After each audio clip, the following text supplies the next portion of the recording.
আসসালামু আলাইকুম রহমতুল্লাহ। দীর্ঘ অনেক দিন পরে আজকে ঢাকার লঞ্চ দেখলাম।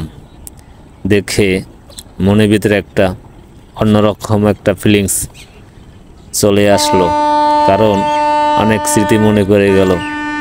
কারণ এই ঢাকার লঞ্চে ঢাকা যাওয়ার জন্য তার আগের দিন কত প্রস্তুতি গ্রহণ করতাম, কি রাইন্দে নেমু, লঞ্চের সিট পামো কিনা, বাস কোন জায়গা সিট পামো, খুব তাড়াহুড়ো করে এই লঞ্চে আসতাম বা দুপুরে আইসা সিট রেখে যাইতাম। খুব একটা আনন্দে সে ঢাকা যাইতাম লঞ্চে শুয়ে শুয়ে। খুব একটা অন্যরকম ফিলিংস কাজ করতো। আসলে এখন আর সেই দিনটা না, সেই দিনগুলো নাই বা আসবেও না। এখন তো ডিজিটাল যুগ, মানুষ গাড়িতে চড়ে ঢাকা যায়, সকালে গাড়িতে ওঠে, দুপুরে ঢাকা চলে যায়। কিন্তু এই লঞ্চে চড়ার একটা মজাই আলাদা।